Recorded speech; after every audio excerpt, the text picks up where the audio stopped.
पिछले एपिसोड में हमने देखा था कि बादन जो था वो यहाँ पर पिल बनाने की तैयारी में लगा हुआ था ताकि एक टॉप लेवल की पिल बना सके जो कि असल में एक एंटीडोट होगा और उसकी मदद से वो यहाँ पर एम्पायर को ठीक कर सकता है। बादन की काफी देर की मेहनत और उसकी लगन यहाँ पर रंग लाती है और उसने उस पिल को तैयार कर दिया था जिस वजह से खाते साथ ही एम्पायर वहाँ पर ठीक हो जाते हैं और वो बहुत ज्यादा खुश थे बादन को लेकर कि मांगो बादन, क्या मांग सकते हो। लेकिन बादन उनसे कुछ भी नहीं मांगता कि मुझे कुछ नहीं चाहिए, आप अच्छे इंसान हो इसलिए मैंने यहाँ पर आपकी मदद कर दी। तो यहाँ पर एम्पायर लग जाता है कि कम से कम तुम मेरे से कुछ तो ले सकते हो ना, जाओ और हमारे ट्रेजर हॉल के अंदर तुम्हें जो ट्रेजर पसंद आता है उनमें से 4 ट्रेजर निकाल लेना, ये मेरा गिफ्ट होगा तुम्हारे, तो प्लीज इसे एक्सेप्ट कर लो। तो बादन तुरंत ही ट्रेजर हॉल से 4 कमाल की चीजें बाहर निकाल लेता है जो कि उसके आगे चलकर काम आ सकती हैं, जिसके बाद यहाँ से ये एपिसोड शुरू होता है। तो इस एपिसोड की शुरुआत में बादन जो था वो एम्पायर के भाई फेंग से बातें करके वहां से आगे बढ़ रहा था। तभी वहां पर एक लड़की भागते हुए आती है जो कहने लग गई थी कि बादन, क्या एम्पायर अब ठीक हो गए, तुमने उन्हें ठीक किया या नहीं किया। तो बादन कहना चाहते कि कोई बात नहीं, वो एम्पायर अब ठीक हो चुके हैं, तो तुम फिक्र बिल्कुल भी मत करो, मैंने उन्हें ठीक कर दिया है। ये सुनकर वो लड़की काफी ज्यादा खुश हो जाती है। बादन उससे कहने लग जाते कि मुझे ना फेंग ने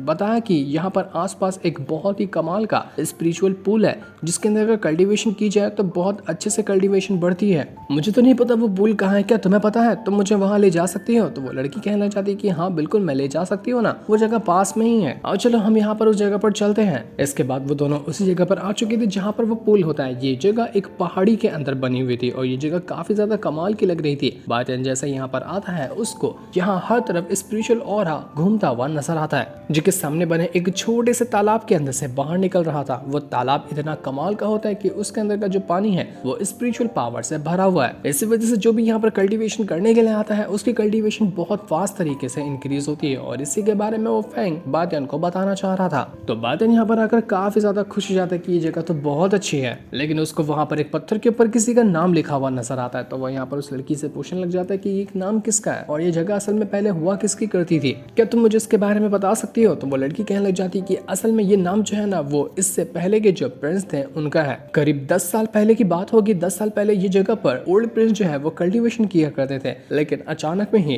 किसी ने उनके ऊपर हमला करके उनकी जान ले ली। उसके बाद से ही उस हथियारे को ढूंढने की कोशिश की, लेकिन आज तक के वो कभी नहीं मिल पाया और ये जगह खाली रह गई। इस वजह से कोई जो महल के खास बंदे होते हैं उनको यहाँ पर लाया जाता है उनकी कल्टीवेशन इंक्रीज करने के लिए। तो तुम्हें भी ये अपॉर्चुनिटी दी गई है, तो इस अपॉर्चुनिटी का पूरी तरह से फायदा उठाना। ये सुनकर बादन एकदम हैरान रह चुका था कि आखिर ऐसे कौन मार सकता है प्रिंस को, लेकिन उसको अभी यहाँ पर प्रिंस से तो कोई मतलब नहीं था, उसको अभी अपनी कल्टीवेशन इंक्रीज करने से मतलब था। तो वो तुरंत ही वहाँ पर एक स्पिरिचुअल स्टोन बाहर निकाल लेता है जो कि उसने उसे ट्रेजर हाउस के अंदर से निकाला था और वो स्टोन को सीधा पानी के अंदर डाल देता है। ये पानी यहाँ पर पहले से ही स्पिरिचुअल एनर्जी से भरा हुआ था, लेकिन जब यहाँ पर स्टोन उसके अंदर गया तो इस पानी का जो स्पिरिचुअल ऑरा होता है वो और ज्यादा कमाल का हो चुका था। और अगर अब यहाँ पर कल्टीवेशन की जाए तो ये बहुत अच्छे से बढ़ेगी, बिल्कुल जितना ये स्ट्रॉन्ग तालाब था उससे भी दुगना तरीके से अब स्ट्रॉन्ग यहाँ पर बन चुका होता है। तो बादन इस चीज को देखकर बहुत ज्यादा खुश होता है और वो तुरंत ही अपने कपड़े निकाल कर, यानी कि वो पैंट पहने हुआ था, जाने लग जाता है पूल के अंदर ताकि वो अपनी कल्टीवेशन कर सके। लेकिन वो जा ही क्या पाता कि उससे पहले वहां पर भागते हुए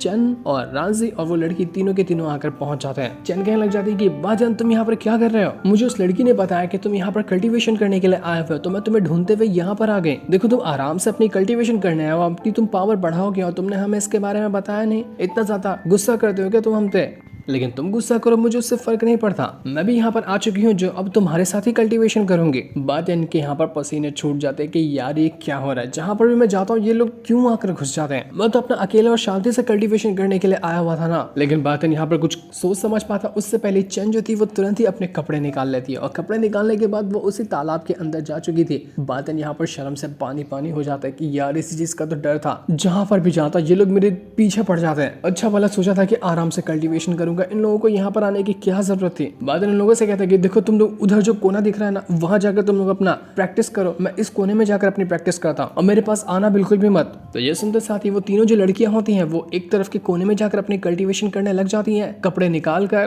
क्योंकि तालाब के अंदर तो कपड़े निकाल कर ही ये लोग कल्टीवेशन कर रहे थे। तो दूसरी जगह पर बादल अपना कल्टीवेशन करने लग जाता है। जैसे ये लोग पानी के अंदर आए थे ये ऑरा इतना ज्यादा स्ट्रॉन्ग था कि उनकी पावर को इंक्रीज करते जा रहा था। तो उन तीनों लड़कियों को काफी तकलीफ भी हो रही होती है, जैसे जैसे उनकी पावर पावर बढ़ रही थी उस चीज को लेकर। लेकिन वो लड़कियां यहाँ पर पूरी तकलीफ को बर्दाश्त कर रही होती है, पर बातन को यहाँ पर तकलीफ नहीं हो रही थी। उसके ऊपर तो और ज्यादा ऑरा का जितना प्रेशर लग रहा था वो और ज्यादा खुश जा रहा होता है। ये तो बहुत अच्छी बात है, मैं बहुत ज्यादा ऑरा यहाँ पर कलेक्ट करूंगा जिससे मेरी स्पिरिट जो है वो इंक्रीज हो जाएगी, उसकी पावर।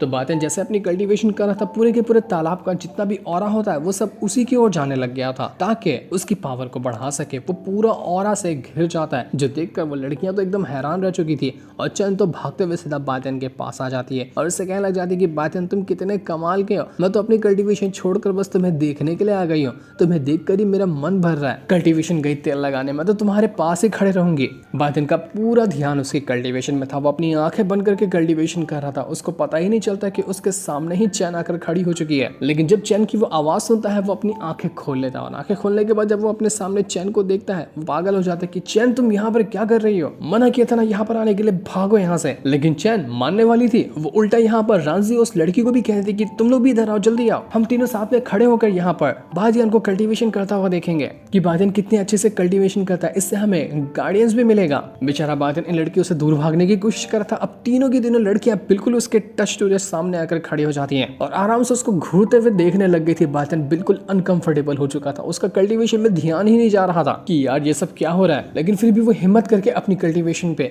ध्यान लगाता है और अपनी पावर को इंक्रीज करने में लग गया था। उसका देखा देखी बाकी वो जो लड़कियां भी होती हैं वो भी अपनी पावर को इंक्रीज करने में लग जाती हैं ताकि सभी की यहाँ पर पावर बढ़ सके, क्योंकि इस तरह की अपॉर्चुनिटी उनको इनके बाद तो कभी मिलने नहीं वाली है। इतना अच्छी जगह पर आकर कल्टीवेशन करना बहुत ही रेयर ऐसा मौका मिलता है, तो ये मौका कोई भी जाने नहीं देना चाह रहा था। बाजियान तुरंत ही जैसे यहाँ पर अपनी कल्टीवेशन कर रहा था और उसकी जो स्पिरिट होती है वो यहाँ पर आकर पहुंच जाती है और उसकी स्पिरिट की पावर इंक्रीज होने लग गई थी। और ये होते साथ ही बाजियान की खुद की जो कल्टीवेशन होती है वो भी बढ़ने लग जाती है। बाजियान अपनी पावर का इस्तेमाल करते हुए जितना भी उसका ऑरा था वो अपनी स्पिरिट में डालकर उसकी पावर को इंक्रीज करने की कोशिश कर रहा था ताकि उसकी स्पिरिट स्ट्रांग हो जाए, तो आगे चलकर वो अपनी स्पिरिट का अच्छी तरह से इस्तेमाल कर पाएगा। देखते ही देखते बाजियान की जो स्पिरिट थी वो यहाँ पर अपनी कल्टीवेशन को पूरा कर जाती है, जिस वजह से बाजियान काफी ज्यादा खुश था कि यहाँ पर मेरा तो काम हो गया, मेरी खुद की कल्टीवेशन भी बढ़ी और मेरी स्पिरिट भी यहाँ पर स्ट्रांग हो चुकी है। तो ये होते साथ ही चैन जो थी वो बाजियान से कहला जाती कि बाजियान तुमने कमाल कर दिया, हमने तुम्हें देखा यहाँ पर कल्टीवेशन करते हुए, तुम तो बिल्कुल अजूबा इंसान हो, क्या ही कमाल के तरीके से तुम कल्टीवेशन करते हो, तो बस तुम्हें ही देखते रह गए थे।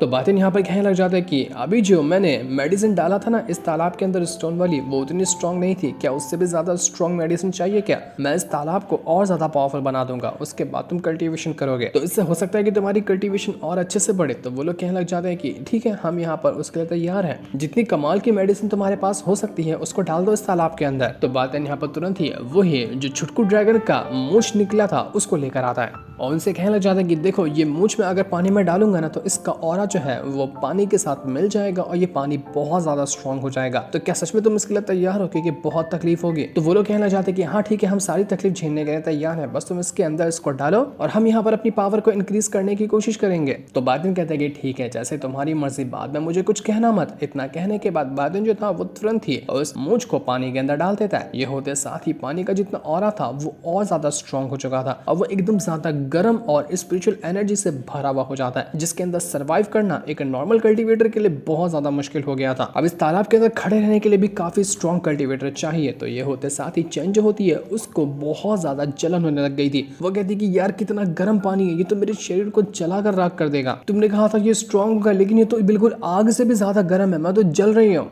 ये सुनकर बादन जो था वो यहाँ पर चैन से कहना चाहते कि चैन जरा इधर आओ, मुझे तुमसे ना एक रिक्वेस्ट है, क्या तुम मेरी रिक्वेस्ट को मानोगी?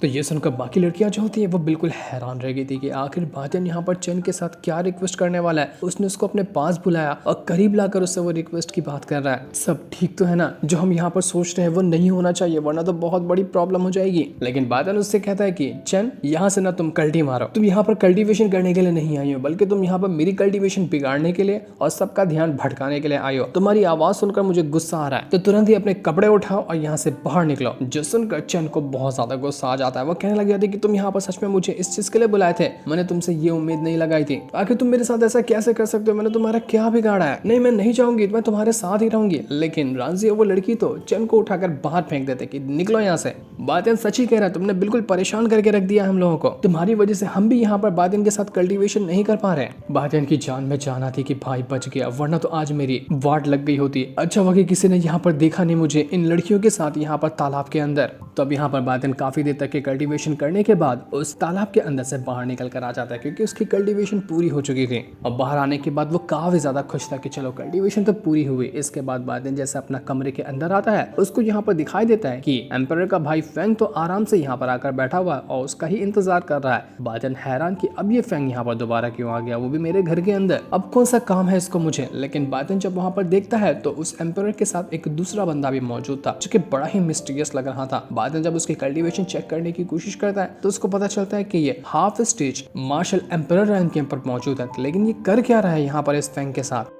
वो फेंग से कहने लग जाता है कि मास्टर फेंग, क्या इस बार आप मुझे दोबारा से कोई अच्छी वाली अपॉर्चुनिटी देना चाहते हैं? जैसा कि पिछली बार आपने पूल के बारे में मुझे बताया था, आपकी पिछली वाली अपॉर्चुनिटी तो बड़ी कमाल की थी, लेकिन इस बार आप किस इरादे से यहाँ पर आए हुए हैं? तो यहाँ पर वो फेंग कहने लग जाता है कि देखो, इस बार उस तरह की अपॉर्चुनिटी नहीं दूंगा, इस बार बिल्कुल रियल वाली अपॉर्चुनिटी दूंगा जो कि तुम्हारे दिल को खुश कर देगी। उससे पहले जरा इधर आओ ना, बैठो, चाय पीते हैं, चाय पीते पीते बात करेंगे तो मजा ही आ जाएगा। वो यहाँ पर बातें को पीने के लिए चाय भी देता है। तो बातें यहाँ पर चाय को पहले जब देखता है तो उसको उसमें कुछ गड़बड़ लगती है, लेकिन फिर भी वो नाटक का यहाँ पर उस चाय को पी जाता है ताकि पहले समझ सके कि फेंग यहाँ पर कहने के आया हुआ है, वरना भी से वो शक दिखा देगा तो जो फेंग यहाँ पर कहने के लिए आया हुआ है वो कहेगा नहीं। तो चाय पीने के बाद बातें जो था वो यहाँ पर फेंग से कहने लग जाते कि मास्टर, अब बताइए कि आप मुझे यहाँ पर किस अपॉर्चुनिटी के बारे में बताने के लिए आए हैं? अब तो आपकी चाय भी पी ली है, आपके साथ आराम से बैठ भी गया हूँ, तो बताइए क्या कहना चाहते हैं? तो ये सुनकर फेंग कहने लग जाते कि देखो, मैं तुम्हें अपॉर्चुनिटी देना चाहता हूँ कि तुम यहाँ पर दुनिया पर राज करना चाहोगे, तुम्हें इतनी तरक्की मिलेगी कि तुम यहाँ पर बिल्कुल एक राजा की तरह जिंदगी गुजारोगे, वो भी पूरी दुनिया में। दुनिया तुम्हारी मुट्ठी में होगी और लोग तुमसे डरेंगे। तो बादन कहता है कि नहीं, मुझे इस तरह की किसी भी अपॉर्चुनिटी में कोई इंटरेस्ट नहीं है, मैं ये चीज करना नहीं चाहता, तो माफ करना, आपकी ये अपॉर्चुनिटी मुझे पसंद नहीं आई। तो ये सुनकर वो जो फेंग था वो गुस्सा हो जाता है, लेकिन अभी वो अपना गुस्सा जाहिर नहीं करता। वो यहाँ पर बादन से कहता है कि तुम्हें क्या चाहिए? पैसा चाहिए, कोई बढ़िया सा स्टेटस चाहिए, या कमाल की लड़कियां चाहिए, क्या चाहिए? तुम जो मांगोगे दुनिया की वो चीज लाकर मैं तुम्हें दूंगा। किसी चीज की तुम्हें फिक्र करने की जरूरत नहीं पड़ेगी, सिर्फ तुम्हें काम क्या करना है कि मेरे साथ शामिल हो जाना है, हम दोनों मिलकर पूरी दुनिया पर राज करेंगे और दुनिया को अपनी मुट्ठी में ले लेंगे। तो क्या कहते हो? है ना बिल्कुल कमाल की अपॉर्चुनिटी। अगर तुम ये चीज करने को तैयार होते हो तो बहुत अच्छी बात हो जाएगी। देखो, मैं तुम्हारे पर कोई फोर्स नहीं डाल रहा, तुम आराम से इस चीज के बारे में सोचो, ध्यान लगाओ, तुम्हें पता चलेगा कि ये कितनी कमाल की चीज है। जब तुम अच्छे से इसके बारे में सोचोगे ना, तब तुम कहोगे कि मैंने क्या ही कमाल की बात तुमसे कही थी। तो बादन यहाँ पर कहने लग जाता है कि मुझे अभी भी आपका ये ऑफर बिल्कुल भी पसंद नहीं है। आप यहाँ पर किस लिए मुझे अपनी टीम में शामिल करना चाहते हैं ना, मैं वो समझ रहा हूँ, लेकिन अगर आप मुझे सच में